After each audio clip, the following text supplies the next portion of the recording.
सुल्तान सलाहुद्दीन अयूबी की सल्तनत का खात्मा कैसे हुआ और कैसे ईसाई बादशाह ने अयूबी सल्तनत को खत्म करने के लिए हलाकू खान के साथ अपनी बेटी की शादी की। 12वीं सदी ईस्वी में कायम होने वाली अयूबी सल्तनत दरअसल कुर्दों की एक सुन्नी सल्तनत थी। मिस्र और मशरिक़ वुस्ता के बेशतर हिस्सों पर कायम होने वाली ये एक अजीमुशान मुसलमान सल्तनत थी जो कि बगदाद के अब्बासी खलीफा के मातहत थी। अयूबी सल्तनत के सबसे पहले सुल्तान और बानी सल्तनत सलाहुद्दीन अयूबी थे। सुल्तान सलाहुद्दीन अयूबी के वालिद अयूब जंगी सल्तनत के एक फौजी जर्नैल थे। सुल्तान नूरुद्दीन जंगी की वफात के बाद सुल्तान सलाहुद्दीन अयूबी ने मिस्र में फातमी खिलाफत का तख्ता उलटते हुए इन्होंने 1174 ईस्वी में अयूबी सल्तनत के पहले सुल्तान के तौर पर वो तख्त नशीन हुए। इस वक्त जबकि सलीबी मुसलमानों के किबला अव्वल पर कब्जा किए हुए थे, सुल्तान सलाहुद्दीन अयूबी जैसे एक ताकतवर तरीन मुसलमान हुक्मरान की जरूरत थी।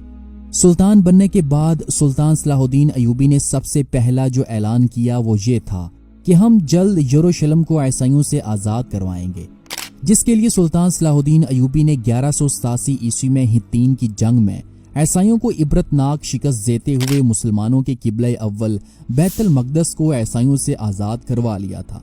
सुल्तान सलाहुद्दीन अयूबी जब तक जिंदा रहे मुसलमान बेहद खुशहाल और खुश थे, लेकिन सुल्तान सलाहुद्दीन अयूबी की वफात के साथ ही अयूबी सल्तनत कमजोर होना शुरू हो गई थी और मुख्तलिफ इलाकों में वक्तन फवक्तन बगावतें होती रहती थी।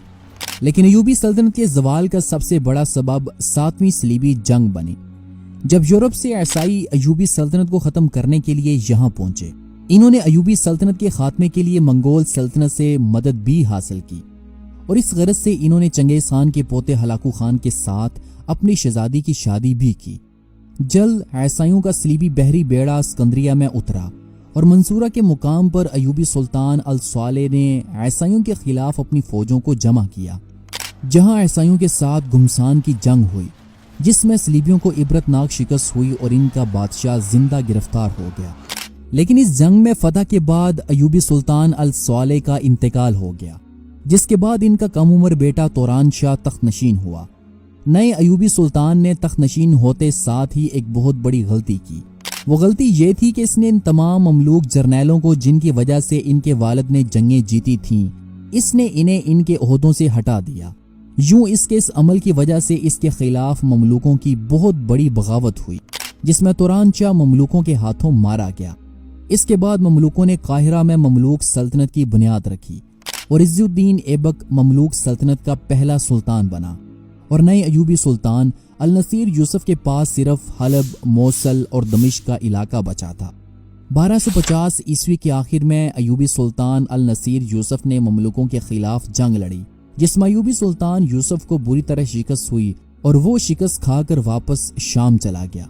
लेकिन इस दौरान ममलूक सुल्तान इज़्ज़ुद्दीन ऐबक की अचानक मौत हो गई, जिसके बाद इसका 15 साला बेटा अल मंसूर अली तख्त नशीन हुआ।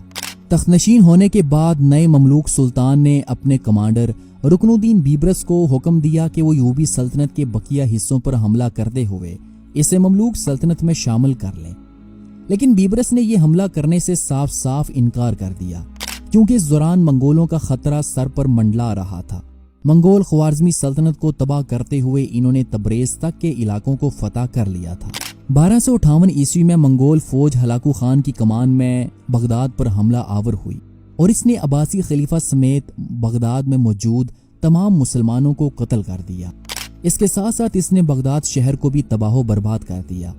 बगदाद की फतह के बाद अब मंगोलों का अगला हदफ अयूबी सल्तनत थी। 1260 ईस्वी में ही मंगोलों ने अयूबी सल्तनत पर हमला करते हुए हलब शहर का मुहासरा कर लिया और इस मुहासरे में इन्होंने बुरी तरह मुसलमानों का कत्लेआम किया।